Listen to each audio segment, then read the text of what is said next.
Ok. Vamos aguardar. Pode sim, com certeza. Aí me diga uma coisa, Dário. Vocês, o plantão, vocês têm o horário de vocês normal, vamos dizer assim, e mais o plantão, né? Cada conselheiro tutelar tem que É, tirar um plantão, não é isso? isso mesmo. São 2 plantonistas por noite, Uhum. né? Conselho tutelar é 24 horas, nunca Uhum. fecha, não é? E a gente tiramos nosso plantão ali na Gervásio Pires, Uhum. né? No plantão central, que é o Conselho Tutelar da RPA1. Dois conselheiros de RPAs diferentes, todos os dias. Inicia o plantão de 6 da noite e vai até as 8 horas da manhã do dia seguinte. Né? Isso é todos os dias, domingo, feriados, mas estamos lá. Eu sei, entendi. Aí, no caso, são quantos conselheiros hoje vocês têm? No todo Não, Recife, digo no de vocês aqui, é RPA2. a RPA2, nós temos um conselho tutelar com 5 conselheiros. Com 5, né? Com 5. A gente sabe que, se for ver pela população da RPA2, né, que já passou de 250 mil, segundo alguns gráficos que a gente estamos levantando aí, tanto com o Distrito Sanitário, com a Secretaria de Saneamento Básico, né, o Conselho Tutelar, com 5 conselheiros, não consegue suprir a necessidade da grande população, né, que é hoje a RPA2, que é outra cidade, É verdade. né? São 18 bairros, né? 18 bairros, e a gente necessita, a gente vê que a população também necessita de um novo conselho. Eu acho que é válido, não é, Eduardo? Porque até melhora o atendimento, melhora também essa questão de ir para o conselho, porque o nosso conselho fica na encruzilhada, não é? E pessoas de 2 unidos, não é? Vai para lá, quer dizer, uma distância muito grande, não é? E aí a gente estamos vendo aí com o poder público, não é? Se podemos aí implantar mais um conselho tutelar dentro da RPA2 também. Entendi.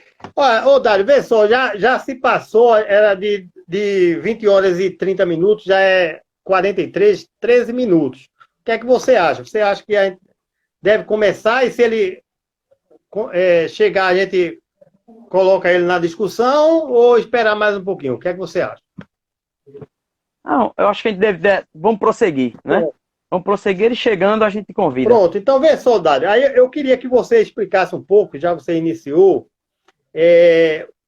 o que é, vamos dizer, a atribuição de um conselho tutelar. Quais são essas atribuições?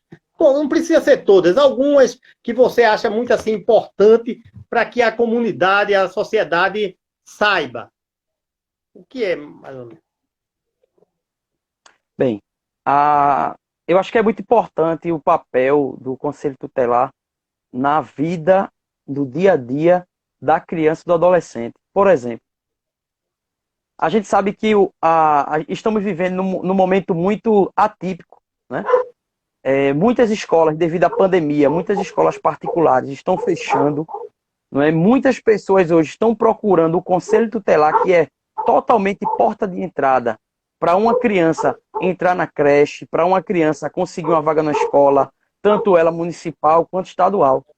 Não é? Essa é uma das atribuições do Conselho Tutelar, garantir o direito à educação da criança e do adolescente, não é? Para que a lei, realmente, do estatuto, entre em prática, não é? Não fique só na lei. E a gente cobramos isso, não é, do poder público, não é, municipal quanto estadual, não é, a garantia desse direito, entre outros também, não é, que é muito importante também, que é a questão da saúde, né? Já chegou casos, Eduardo, de o Conselho Tutelar intervir porque tinha uma criança que tinha que fazer uma cirurgia de emergência, que já tinha o nome emergência, mas que fazia já meses que não conseguia fazer, não é? Ali entramos com ação junto ao Ministério Público e conseguimos essa cirurgia, não é? Que poderia fazer até sem, não é, a intervenção do Conselho Tutelar, não é? Mas a importância do Conselho Tutelar é garantir todos os direitos, não é, da criança e do adolescente. E a sua prioridade, não é, Eduardo? Em relação até essa pandemia, essa agonia de saúde que a gente estamos vivendo hoje no âmbito nacional, né? Que não é diferente também na nossa região. Ok. Aí, Dário, eu queria que você falasse um pouquinho, já que você já iniciou também, como seria a dinâmica, a parte operacional, né? Operacional, a parte operacional dos conselheiros tutelares? Você já falou, são 5, né? Quem é que auxilia o conselho tutelar? Quando chega uma queixa, é queixa ou reclamação? Usa o termo.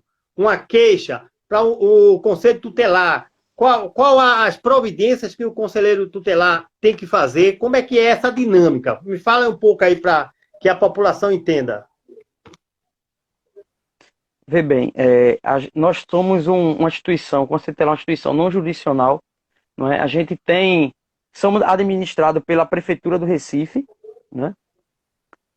O Conselho Tutelar é um órgão autônomo, mas porém tem a sua administração, que é gerida pela Prefeitura do Recife. Quem fiscaliza o Conselho Tutelar hoje é o Ministério Público, não é? Junto com toda a judiciária do Estado, não é? Da capital, né? Melhor dizendo. E assim, Eduardo, essa parceria junto ao Ministério Público, da Vara da Infância, eu acho muito importante isso, porque as promotoras são engajadas, não é? A situação, a Secretaria da Prefeitura do Recife também entra, não é, com essa grande parceria, que é o fortalecimento do Conselho Tutelar, são as capacitações, que eu acho importantíssimo isso, porque como em todas as outras profissões, temos que ter essa atualização de tudo que está acontecendo, não é? São leis todos os dias sendo renovadas e a gente estamos aí para garantir na melhor maneira possível. Mas quem fiscaliza o Conselho Tutelar hoje é o Ministério Público, não é? Conselho Tutelar administrado pela Secretaria de Serviços Sociais da Prefeitura do Recife, não é? E tudo as nossas demandas em relação a materiais, a sede do Conselho Tutelar são com essa secretaria. E tem também o Condica, não é? Que é um grande parceiro. O Condica vem fazendo aí um trabalho excepcional, não é? Onde é realizado, onde eles promovem a própria eleição do Conselho Tutelar, não é? E são esses parceiros aí que juntos fazemos uma grande parceria para tentar ajudar ou garantir tudo que as nossas crianças têm direito. Ok. Aí, Dário, aí me diga uma coisa, veja bem, você falou aí que são 5 conselheiros tutelares, né? A demanda é muito grande. Aí eu pergunto, você naturalmente já está lá gizado, né, no artigo 227 da Constituição Federal, que a proteção é integral para criança e adolescente, né? E aí eu fico aqui pensando, qual seria a maior demanda? A escola, a saúde, os hospitais, a saúde eu digo PSF, né? Unidade de saúde da família. Hospitais, familiares, coisas particulares. Qual é a maior demanda de vocês hoje? É notório, a maior demanda hoje é questão de escola e creche, né? Claro que esses últimos meses a gente sentiu também uma grande alta na questão de violência, principalmente de violência doméstica. E o que a gente, mesmo na pandemia, Eduardo, mas estamos indo visitar qualquer tipo de denúncia, não é? Até porque o Conselho Tutelar não fechou, não é? Nesse período de pandemia, a gente estamos atendendo normalmente, não é? Mas estamos tentando garantir, dando a prioridade a essas questões, principalmente de violência, para garantir o estado físico da criança, né? E do adolescente, né? E daí a gente começa como chega numa visita dessa, e descobrimos muitas coisas, não é? Até questão de abrigar, de mandar para o Ministério Público, procurar um parente, não é? Isso aí está uma crescente grande na nossa região, uma crescente muito grande, com a parceria também, não posso esquecer, viu, Eduardo? Uma grande parceria com a delegada doutora Inalda, ali da DPCA, não é? Uma delegada que se sensibilizou com a causa, não é? Entrou na DPCA e já mostrou uma grande diferença, reuniu os conselheiros tutelares do Recife, não é? Bateu um papo e disse como poderia agilizar todos os casos, e a gente está vendo isso aí em prática, uma coisa muito boa, não é? Nos nossos casos que estão Que acontecendo. legal, né? Quando você pega uma profissional dessa, diferenciada, né? Onde ela vai, chega junto, faz as reuniões, diz como é que. Isso é muito importante, né? Quais são as maiores demandas, né? Quais as dificuldades? Eu acho que isso é muito importante, né? Por isso que ela está dando certo aí na gestão de delegada, né? Delegada, né? Delegada do É GPCA, verdade, né? é verdade. GPCA, né? Então, É, isso aí é da importante. DPCA, é Aí, verdade. ô Dário, veja bem, aí você já falou, a comunidade aí, a sociedade, de uma certa forma, tá tendo esse entendimento, né? Que muitas vezes a pessoa tem o conhecimento do conceito tutelar em relação às violações, a maus tratos, né? Abuso, e aí vai, mas você falou da parte operacional, a parte processual, e aí eu vou aqui problematizar algumas questões direcionadas para a questão da saúde, tá certo? E aí eu vou Certo. falar como se fosse um problema, e aí você vai dizer como é que o Conselho Tutelar, no caso o Conselho Tutelar, deveria agir ou, em relação a algumas posturas de alguns profissionais, ou no caso, vamos dizer assim, do conhecimento do Conselho Tutelar, como é que ele deve agir. Por exemplo, então, eu queria que você falasse logo aí para as pessoas, que muitas pessoas ainda têm a dificuldade, o que é criança e o que é adolescente à luz do Estatuto da Criança e do Adolescente, né? O que é hoje considerada uma criança e um adolescente, para que a gente tenha um maior entendimento. É verdade. É verdade, Eduardo. A gente vê essa dúvida ainda, né? Na cabeça de muita gente, não é? Criança, é, no momento que ela nasce, é criança. E ali vai até os 12 anos de idade, né? É garantido como criança. Por isso que muitas vezes, não é? Hoje, graças a Deus, a gente tem na secretaria, ou melhor, na DPCA, um grupo de especialistas que escutam essas crianças. É uma escuta especializada, não é?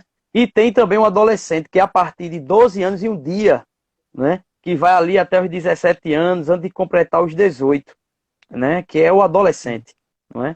É claro que os direitos são iguais, né? Das duas partes. Garantimos isso também, né? Trabalhamos em conjunto com isso, né? Para ter esse entendimento, né? Que criança e adolescente têm seus direitos, não é? Mas isso que podemos garantir que é criança, que é adolescente, que é a criança de 0 a 11 anos e 12 meses, né? Antes de completar os 12 anos e diante, até os 18, antes de completar 18 completo, é adolescente. Adolescente. Beleza. Então me diga uma coisa, já que você falou da parte aí do nascimento até menor que 18 anos, o Conselho Tutelar é responsável do ponto de vista de, vamos dizer assim, de fiscalizar, né? A questão de algum, vamos dizer assim, maus tratos, algum abuso, né? Ou violação dos direitos da criança e do adolescente. Eu queria saber o seguinte, uma situação problematizada, que uma mãe, ela tem um filho da maternidade, porém ela sai da maternidade sem o registro dessa criança e vai para casa levando a criança sem registrar e fica por um período de 4 anos. Como seria o procedimento? O Conselho Tutelar, ele ficou ciente dessa situação. Como é que o conselheiro tutelar deveria agir nessa situação? Nessa situação, Eduardo, o Conselho Tutelar tem que agir, claro, abrirá um processo, né, contra essa genitora, né, ou contra o responsável da criança, mas garantir imediatamente o documento, não é da criança. Não é? Já chegou isso no Conselho Tutelar, a criança tinha 11 anos de idade e nunca foi registrada. Uhum. Não é? Aí o Conselho Tutelar abriu um procedimento, encaminhamos para o Ministério Público, não é? Há uma penalidade para esse responsável da criança. Muitas vezes, ainda, Eduardo, acontece em algumas comunidades que as mães saiu da maternidade ou sai da maternidade, que não sabe ainda nem onde é o cartório. Isso acontece. E a gente tem essa sensibilidade, a gente, enquanto conselho tutelar ou profissional, temos que ter também essa sensibilidade de aprender a acolher a família. Não é simplesmente penalizar a família porque errou. Não. A gente acolhe a família de uma maneira diferente, não é? Procura saber o que aconteceu, qual foi o motivo, e às vezes a gente descobre até questão mesmo de informação, sabe, Eduardo? E a gente, com certeza, acaba também ajudando com outras secretarias, não é? Para tentar também ajudar, até também na questão social, não é? Aí entre o CRAS, o CREAS, não é? A própria secretaria, o Distrito Sanitário, não é? Eu quero também até quebrar um protocolo aqui, viu, Eduardo, parabenizar o Distrito Sanitário 2, okay, porque, assim, por mim, o meu ver, é o melhor do Recife, é muito atuante. Temos uma grande parceria com o Distrito Sanitário 2, como a gente solicita, conversa com a própria equipe, através de Romero, né, doutor Romero, a gente não temos nenhum tipo de preocupação, né, e imediatamente nós somos atendidos. Mas é isso, Eduardo, a gente procura saber acolher a família. Eu acho que a gente também tem que ter essa sensibilidade, principalmente agora, né, que muitas crianças agora também, temos que levar em consideração, devido à pandemia, está saindo da maternidade até sem o documento, né? Para depois os pais tirarem esse documento, né? E daí como a gente fica sabendo, ou alguém denuncia, aí fazemos uma visita, né? Pedimos até o próprio cartório para dar um encaminhamento mais rápido, para garantir logo o documento, e aí a gente acaba solucionando o caso. Certo, mas me diga uma coisa, nesse contexto aí que você está explicando, vocês naturalmente, vamos dizer, acolhe a família, providencia de imediato a certidão do nascimento do bebê, né? E aí vai saber o porquê a mãe não registrou aquele filho. E aí, naturalmente, notifica o Ministério Público daquele órgão, daquela maternidade que até então a criança saiu sem o registro, ou não? É isso mesmo que fazemos. Porque assim, a gente quer saber, porque a gente sabe que todas as maternidades hoje têm o seu cartório, né? Ali ela consegue já sair com o documento da criança. E antes de até notificar o Ministério Público, a gente entramos em contato com o próprio hospital, né? A própria maternidade, para saber deles a real situação. E, Eduardo, acontece ainda que existem algumas mães que conseguem sair sem autorização do médico, não é? É um debate que hoje o Conselho Tutelar do Recife, todos os conselhos do Recife, estamos debatendo isso, não é? Como é que uma mãe com a criança consegue sair do hospital sem alta, não é? É um debate que e o Conselho Tutelar do Recife abriu, não é? Para ter resposta também, não é? E a gente tem esse diálogo com a maternidade e pergunta por que saiu sem o tal documento, não é? Daí a gente debate com eles. Se for para encaminhar para o Ministério Público, se o colegiado não entender que houve também uma negligência profissional, encaminhamos para o Ministério Público, para o Ministério Público tomar as providências cabíveis. Ok. Agora, quer dizer que todas as decisões de vocês, eu acho isso importante, viu, Dário? Ela é a nível de colegiado, é isso mesmo? Todas as decisões? É isso mesmo. Que bom, muito bom. Todas as decisões, principalmente essas decisões que mexem com a família, né, Eduardo? Eu acho que sentamos os cinco conselheiros, debatemos o caso, independente de qual o conselheiro que acompanha, mas debatemos, levamos tudo à mesa, daí a gente discute, não é? E o colegiado decide qual a melhor maneira para resolver a solução daquele caso. Legal. E aí, Dário, uma outra questão é o seguinte, eu digo questão ou uma problematização. Vamos dizer que essa mesma mãe que saiu da maternidade foi para o território sem o registro do bebê, e aí vocês, de uma certa forma, acolheu, providenciou o registro, foi saber o porquê lá na maternidade, notificou o Ministério Público, se o caso necessita, e ela foi para o posto de saúde, uma unidade de saúde, né, com seu bebê, foi orientada para que vacinasse o seu bebê, né? E os tipos de vacina, a profissional da saúde informou a ela quais os tipos de vacinas que o bebê teria que tomar, quais as datas e os meses, tudo direitinho. Colocou no caderno de vacina dela. Vamos dizer que essa mãe, ou esse responsável, não seguiu as orientações dos profissionais de saúde e não vacinou o seu bebê. Quais são as providências? Então, no caso, o profissional de saúde informou ao Conselho Tutelar que determinada família foi orientada por um período de tempo elástico e ela não vem vacinando o bebê. O que é que ocasiona? Como é que vocês procedem nesse sentido? Esse caso eu acho muito importante, sabe, Eduardo?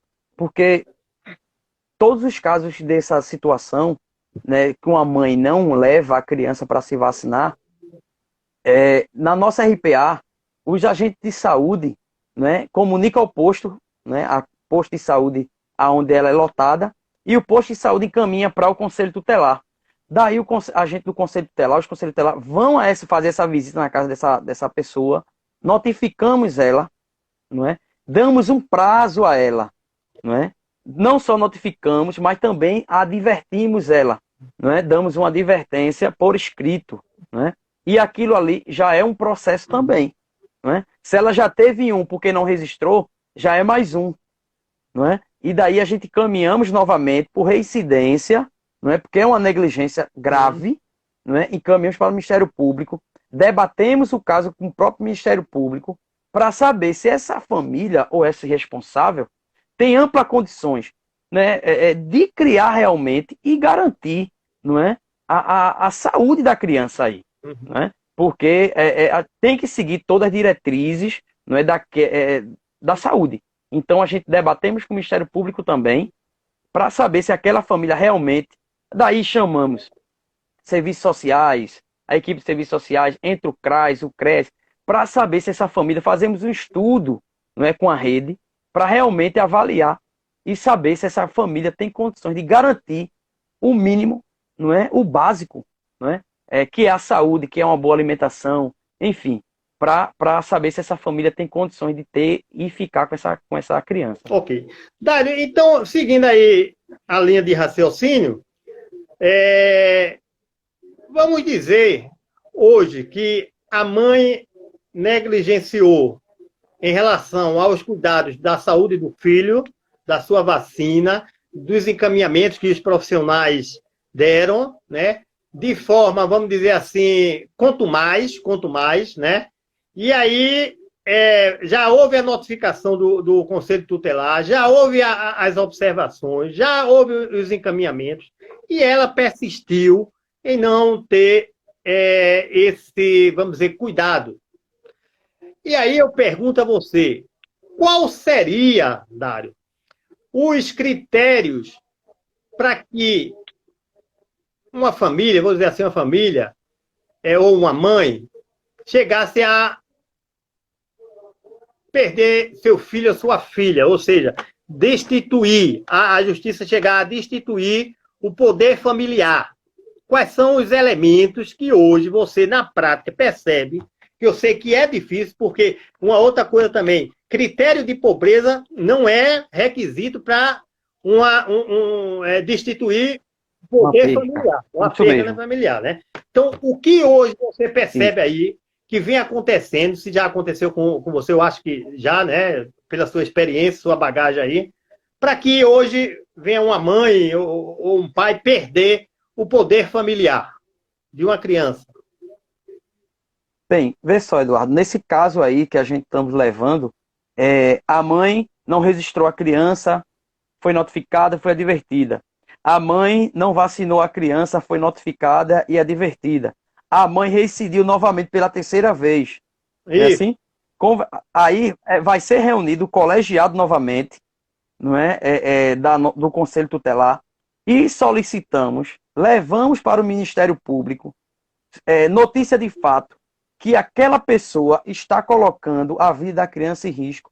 E o Conselho Tutelar também pode, não é, procurar uma família, não é? Ou se for separado, um pai, uma avó, uma tia, que tenha condições, não é? Se ela for voluntária, não é? De ficar com a criança também, ainda tem isso, né? E daí a gente, temporariamente, até o juiz decidir, não é? Pegamos a criança e colocamos no seio da própria família. Nós não retiramos, nós colocamos na própria família. Por quê? Sempre tem essa questão, Eduardo, que como o conselho tutelar chega nas comunidades, há um tabu que tem que ser quebrado, né? O conselho tutelar não está ali para prender, o conselho tutelar não está ali para tomar filho de ninguém. A gente não fazemos isso. A gente está ali para garantir o direito, não é, da criança e do adolescente, não é? Mas se o colegiado entender, Eduardo, que essa pessoa, essa família, esse responsável pela criança ou pelo adolescente não está seguindo, depois de várias advertências, as orientações, aí a gente vai ter que tomar uma decisão, não é, mais drástica um pouco. Então, que já aconteceu, não é? Já aconteceu, não é? Eu tive particularmente uma experiência que um determinado posto de saúde tentou, mas a família nunca seguia. E a gente se reuniu com a rede e viu que aquela criança estava em risco, não é? Em risco eminente, não é? A gente tomamos a decisão, não é, junto com toda a rede, não é? Imediatamente aplicamos a medida de proteção, né, que protegemos a criança, e hoje a criança, graças a Deus, está segura. Graças a Deus, né? Dário, veja bem, Dário, eu gostaria de registrar aqui a presença da coordenadora distrital, viu? Aqui do Distrito 2, doutora Juliana Pedrosa, viu? Tá aqui assistindo aqui a live com a gente, a discussão, que é sempre presente aí. E também quero dizer que essa discussão, Dário, ela foi inscrita, né, pela a Semana do Bebê da Prefeitura do Recife, né? Então, nesse sentido, a gente fez a inscrição para que esse debate fizesse parte também da Semana de Bebê, né, da Prefeitura do Recife, né? Juliana, aí um abraço, Juliana. Se quiser participar aqui da live, pode solicitar aí o convite, seria um prazer, viu? Você também participar, fazer suas perguntas, estamos aqui à disposição, viu? Ela botou aqui, ó, muito feliz com essa live. Ô Eduardo. Tá bom? Eduardo, eu conheço, tive a oportunidade de conhecer a doutora Juliana. Juliana Pedrosa. Profissional, viu? É uma grande profissional aí, dedicação, ela cobra, é uma pessoa que cobra, está sempre fazendo as cobranças em relação à saúde da criança e adolescente. Prazer, Juliana, muito obrigado aí por participar. Dário, me diga uma coisa, veja bem, hoje, Dário, se acontecer de um caso, um profissional de saúde, um trabalhador de saúde, em uma unidade de saúde, chegar a atender uma mãe, e o profissional atende a mãe, depois atende o usuário, no caso, uma criança, onde tem suspeita de abuso sexual. Qual seria, vamos dizer assim, os procedimentos, né, do profissional em relação ao conselho tutelar? Fala aí um pouco. Vê bem, Eduardo. Vê bem, o profissional detectou ou suspeitou, não é, de uma situação anormal, tem que caminhar mesmo para o conselho tutelar, não é? O conselho tutelar imediatamente vai tomar todas as providências cabíveis, não é? Fazer uma visita, não é? Às vezes, Eduardo, já aconteceu, não é, eu mesmo estava com mais 2 amigos, né, conselheiros, isso já era 5h30 da tarde, recebemos uma denúncia anônima de que uma senhora deixou 5 crianças, a mais velha tinha 5 anos, Eduardo, tinha 5, né? Não, minto eu, me desculpe, a mais velha tinha 7, né? Como a gente chega lá, essa de 7 anos, Eduardo, estava com uma queimadura no braço, que ela disse que estava fritando uma carne para os irmãos comer, né? Imediatamente eu acionei a polícia militar, não é, porque já era 6 horas, a gente saiu do conselho de 5h30, chegando nessa residência de 6 horas da noite, e a gente, a polícia militar chegou, não é? Viu o flagrante delito que aconteceu, ali pegamos aquelas crianças, a caminho do conselho tutelar, não é? A mãe chegou no conselho tutelar, não é? E a gente estava com a polícia efetuou o flagrante, não é? Dali ela foi para a delegacia, o conselho tutelar acionou os parentes, não é? Dessas crianças, no caso os pais, não é? E os familiares, para pegar essas crianças. E assim, Eduardo, o que me deixa feliz é essa parceria, não é, que a gente tem, que o conselho tutelar tem, com toda a equipe da rede, não é? Porque essa situação de denúncia tem que ser apurada a pé da letra, não é? Nós não podemos esperar, é uma suspeita, toda suspeita é válida. Estou suspeitando, o conselho tutelar está na porta, porque a gente tem que garantir nisso. Primeiro a gente tem que chegar antes que aconteça, não é? A gente não pode esperar que aconteça, não é?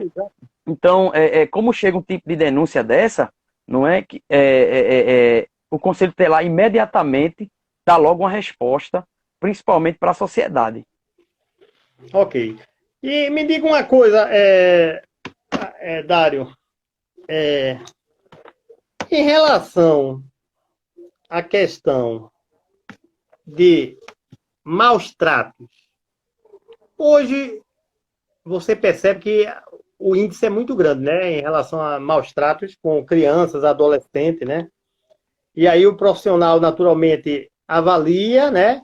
Depois que avaliar, encaminha, notifica o conselho tutelar. Naturalmente, se você precisar, os órgãos de um relatório, é solicitado ao distrito, né? Para que aquele profissional entregue o relatório. Qual seria, veja bem, qual seria, num caso, vamos dizer, de maus tratos, onde um profissional de saúde notifica, encaminha o responsável para o conselho tutelar? Qual é a ação processual que o conselho tutelar faz em relação à saúde com outros órgãos? Como seria isso? Vê bem, Eduardo, eu quero até botar exemplo de um caso que eu participei, né? Juliana Pedrosa também estava presente. Foi um caso que veio ao conselho tutelar. A gente detectou, não é? A gente teve o flagrante, o conselho tutelar foi na residência e constatou tudo aquilo, não é, que estava acontecendo, não é? Ou tudo aquilo que estava no relatório, não é? Imediatamente acionamos toda a rede, não é? A qual Juliana também participou dessa reunião, e foi decidido, não é, naquele momento, proteger a criança. Por quê? A criança sofria maus tratos, a criança sofria uma negligência muito forte, não é? Não é por parte de uma mãe ou de um pai, foi por parte de uma família toda, porque viu a situação, não é? Em nenhum momento a família se posicionou, não é? E isso foi também visto por toda a rede, pelo Conselho Tutelar, pelo NASF, enfim, pelo próprio distrito.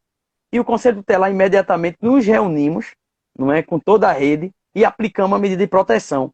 Essa medida de proteção, Eduardo, como a gente não percebeu naquele momento, até me desculpe, viu, eu dizer o dia, foi na sexta-feira. E para garantir, com medo do final de semana, Eduardo, o que a gente fez? Não, vai ser hoje. Isso já era 4 horas da tarde. Não, vai ser hoje. A gente fomos lá, aplicamos a medida de proteção e colocamos a criança num lugar seguro. E hoje, está tendo um processo em segredo de justiça, onde está sendo discutida a situação da criança. Okay. Mas é um exemplo aí, não é, do que acontece, como chega um relatório para nós do Conselho Tutelar. É imediatamente fazer essa visita, ver o que tem, as alternativas, não é? Para garantir imediatamente a segurança da criança. Ok, imediatamente, né? Incontinente, né? Chegou no conselho, é incontinente. Daré, você falou aí de medidas. Naturalmente, aqui vamos dizer, nossos participantes aí são pessoas bem instruídas, né, que vivem na saúde, é a nutricionista, é a coordenadora de saúde, é o psicólogo, é o advogado, é o pai, é a mãe, né? Eu, Ô, Oi. Eduardo, eu quero até pedir licença, eu quero mandar um abraço para minha vizinha, Pamela. Ela é nutricionista, não é? Quero mandar um abraço para ela, uma profissional excelente aí. E da área de saúde também, viu, Saúde, né? enfermeira. Pamela, um abraço aí, muito obrigado Enfermeira. aí, viu, por participar, viu, Pamela? Fique à vontade, pode fazer perguntas. E aí, Dário, você falou em medidas protetivas. E isso me remete, de uma certa forma, e eu gostaria que você dissesse o que seria uma medida protetiva, né? Porque cada caso é um caso, né? Mas eu Sim, vou sim. fazer uma menção de uma certa forma, relacionada a uma medida protetiva. Então, vamos dizer que um profissional de saúde, da estratégia de saúde da família, a conhecida unidade de saúde da família, né? PSF, ele atende um adolescente, vamos dizer, 16 anos de idade, que vem com a história de automutilação, vamos dizer, por várias vezes, várias vezes. E chegando nesse profissional, esse profissional fez a escuta, encaminhou essa usuária do SUS, né, a paciente, para ser atendida, acompanhada psicologicamente e também uma intervenção, uma avaliação psiquiátrica e notificou o conselho. Veja bem, notificar o conselho aí, o que é que acontece? A legislação específica, ela diz que o conselho vai entrar aí para proteger esse adolescente, no sentido de saber o que é que está acontecendo, o que é que está motivando essa criança a ter todas essas automutilações. Então, ele vai, nesse sentido de proteção, de medida protetiva, ele vai verificar se é necessário ou não. E aí, eu queria que você falasse um pouco e dissesse o que é uma medida protetiva que geralmente o Conselho Tutelar chega a expedir, né? A dar. Pronto, especificamente nesse caso, Eduardo, é um caso muito complexo, né?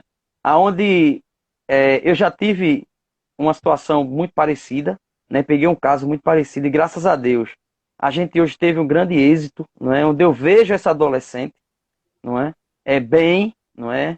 Hoje já fazendo sua própria faculdade e a gente fica feliz porque a gente entendeu que o trabalho funcionou, não é? Reunimos todos os parceiros, Eduardo, reunimos toda a rede para discutir o caso com a família, se for o caso também, até com um amigo, não é? Porque às vezes eu sou acostumado a dizer que a gente tem que defender o adolescente até dele mesmo, não é? Que é a situação desse caso. A gente reunimos toda a rede para discutir, os parentes, família, para tentar entender o porquê que esse adolescente está fazendo isso, não é? Às vezes, Eduardo, a gente descobre que é por bullying também que sofre na Isso. escola, que até parente fazendo tipo de brincadeira, não é? Que muitas vezes também é para chamar atenção em casa, Eduardo. Não é porque os pais não dão certa atenção, os pais não perguntam, não dão importância. Quer dizer, são várias situações que chegam essa problemática de o próprio adolescente querer, não é, se mutilar, não é? Que a gente viu aí também que teve até essa questão da baleia azul, né, Isso, Eduardo? Que a Polícia Federal isso. aí, não é? Interviu, não é, fortemente para tentar eliminar isso aqui, né?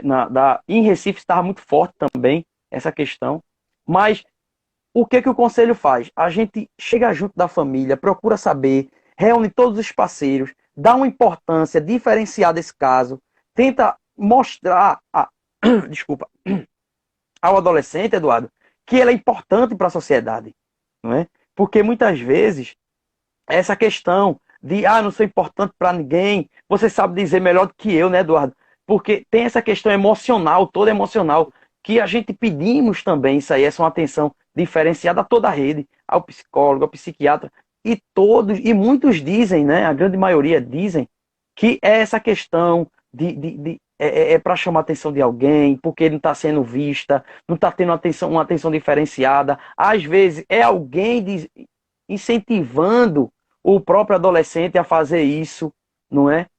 Atirar alguma coisa, é tipo essa questão de aposta também, né, Eduardo, que está acontecendo, a gente vê, vamos ver se tu pode fazer isso. A língua dos adolescentes, vamos ver se tu se garante, não é, Eduardo, a fazer isso. Eu quero até registrar a presença, Eduardo, de Hernandes, não é? Esse jovem Hernandes aí, ele está dando aqui, dando um ok pra gente, trabalha com adolescente dentro da igreja, não é? Que faz um trabalho para mim excepcional, não é? Eu quero registrar a presença Parabéns dele. aí, Hernandes. Mas Pois não. Essa situação, viu, Eduardo, que a gente também tem que fazer. E essa parceria junto da rede, junto com a equipe de saúde, não é? Faz a gente também ter um grande êxito, né? Toda a rede tem um grande êxito. Exato. Não é? E a minha preocupação, Eduardo, até me desculpe lhe atrapalhar, Não. eu estava hoje conversando até com um amigo meu, não é? E toquei num assunto com o Rômulo, e eu disse a ele, a gente está passando por uma grande pandemia. Possa ser que pós essa pandemia, a gente tenha a segunda pandemia, que é a questão psicológica, Isso. Eduardo. Eu estou muito preocupado com isso. E a demanda realmente vem aumentando, viu, Dário? A situação é crítica, não é fácil, não. Muita gente com depressão, com ansiedade, quer dizer, aumentou de forma assustadora. E aí a questão, as dificuldades também na rede, né? De acompanhamento psicológico, avaliação psiquiátrica, nós temos também essas dificuldades, mas a situação é séria. Tá complicado, entendeu? Não tá fácil, não. É verdade, é verdade. Eu conversei com uma amiga, ela é da área, ela é do serviço social do hospital, e ela vem me relatando essa grande dificuldade, sabe, Eduardo? E assim, eu acho que o poder público já tem que visar essa situação, normalizar tudo, contratar se for o caso, não é? Dar um incentivo aos profissionais. Porque assim, Eduardo, a gente sabe o empenho. Eu vejo você enquanto psicólogo da rede, você é um cara atuante, muito atuante. E a gente vê que muitos profissionais atuam fortemente, mas só que é muita gente, Eduardo. Verdade. A gente precisa de mais profissionais, a gente precisa aí de um grande incentivo, a gente precisa de valorização, para daí, não é, a gente, quem sabe aí, conseguir, não é, que é o que a gente quer, que é o grande objetivo, que é atender todo mundo. Isso é verdade. É verdade. Dário, vê só, eu queria também falar aí para os colegas que estão acompanhando essa live, nessa discussão, que o colega também, Adriano, foi convidado, mas infelizmente ele não justificou e... Não é ele não, né? Não justificou e até agora não chegou também para participar da live. Agora, aí eu estou com meu amigo Dário aqui, que também é conselheiro tutelar da RPA 2. E quero dizer também, aquelas pessoas que perderam, Dário, ou que você indica alguma coisa para discussão, que essa live vai ficar no meu IGTV do Psicologia Eduardo Araújo e também com 24 horas ela vai estar no Instagram, no canal. A gente tem um canal, o canal é Grupo Saúde da Mente. Aí quando você botar Grupo Saúde da Mente, bota Eduardo Henrique, porque tem um outro Grupo Saúde da Mente, que é de um psiquiatra já famoso, renomado, e vem muito. Se você botar Grupo Saúde da Mente, vem mais ele. E aí, bota Grupo Saúde da Mente Eduardo Araújo. Aí vai ter esse vídeo, vai ter lá, para quem quiser realmente discutir, ver lá, discutir com os colegas, né, os profissionais, vai estar, você pode acessar, entendeu? E aí, Dário, eu acho que a gente só tem 5 minutos, né? Eu acho que é 6 minutos. Eu queria que você fizesse as suas considerações, né? E quero, de antemão, agradecer imensamente, né? Pelo você participar dessa discussão, né? Contribuir de forma significativa, né? Em relação à sua atuação enquanto conselheiro tutelar. Quero dizer também que você é uma pessoa, um conselheiro muito dedicado, né? Dedicado. Aqui eu percebo as pessoas que que eu atendo, né, na comunidade, fala muito da sua atuação, né? E aí, isso em função da sua dedicação com as crianças e os adolescentes, né? Então, fique à vontade aí. Quero agradecer também a presença de Julie, né? Pedrosa, que é Juliana Pedrosa, né? A nossa coordenadora aí de criança e adolescente, né? Do Distrito Sanitário 2, né?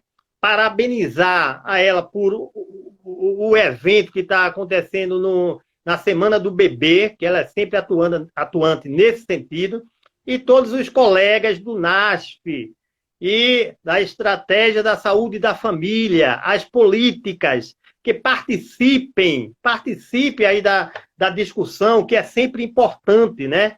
E aí fique à vontade para você fazer as considerações, meu amigo Dário. Eu queria. Eu vi aqui meu amigo Franklin de Amorim, quero mandar um abraço para ele. É lá de Abreu Lima, não é? Forte abraço aí, Franklin, Deus abençoe. Eduardo, eu quero agradecer. Para mim, foi um momento muito ímpar. A gente, com certeza, eu estou muito feliz com essa live. Percebi que pessoas que trabalham, não é, na questão de garantir direitos, não é, de criança e adolescente participaram, né, comentaram. Isso é importante. Eu acho que é o momento da gente colocar em prática tudo aquilo que a gente sabe, informar a população, principalmente nos dias de hoje, Eduardo.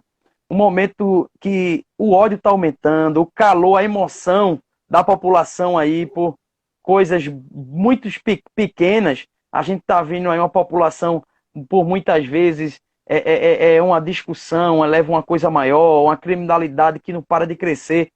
Então a gente tem que levar isso, a gente tem que pregar, não é, o que a gente sabe melhor, que é o amor, é o carinho, é o tratamento com as pessoas, não é? Dizer a elas que elas são importantes para a gente, para a sociedade, não é? Dizer a elas que a educação em primeiro lugar, sem educação a gente não consegue chegar em lugar nenhum, a gente tem que transformar mesmo, sabe, as vidas das pessoas com isso, Eduardo. Eu acho que com atenção básica, não é? Com educação de qualidade e com uma atenção, né, de toda a rede, de um grupo, não é, que são formados por profissionais excelentes. Eu sou muito orgulhoso pelo distrito que me representa, viu, Eduardo? Né, por você, depois que eu lhe conheci, não é, eu até quero mandar um abraço para a Fátima Saboia, que ela entrou aqui também, não é? Foi uma pessoa que me mostrou o caminho a Eduardo. Ó, Eduardo, vai lá, conversa.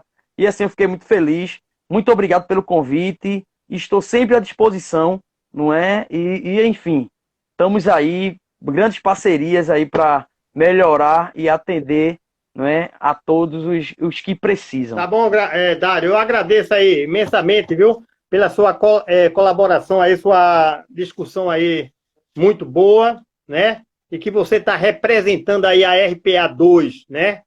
Com muito mérito, com muita indicação de mérito, que você é uma pessoa preparada, você é uma pessoa disciplinada, uma pessoa querida na comunidade, né? Que as pessoas estão aí, você não é à toa que você, me parece que já é o segundo, né? Segundo mandato. Mandado, né?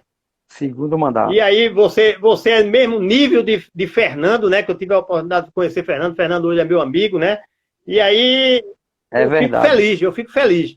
E em relação a Fátima Saboia, né? Minha parceira aí. Olha, ela entrou aí, Eduardo. Ela entrou aí, ó. Fátima é uma sumidade, é uma pessoa maravilhosa, né? Inclusive, a gente ficou aí, a gente vê uma possibilidade de a gente fazer uma live também, para ela passar aqui para a gente a nossa experiência. Então, um abraço grande, viu, Dário? Tudo de bom e fica com Deus. Né? Um abraço, Eduardo. Um abraço. Deus abençoe, meu querido. Tchau, todos nós.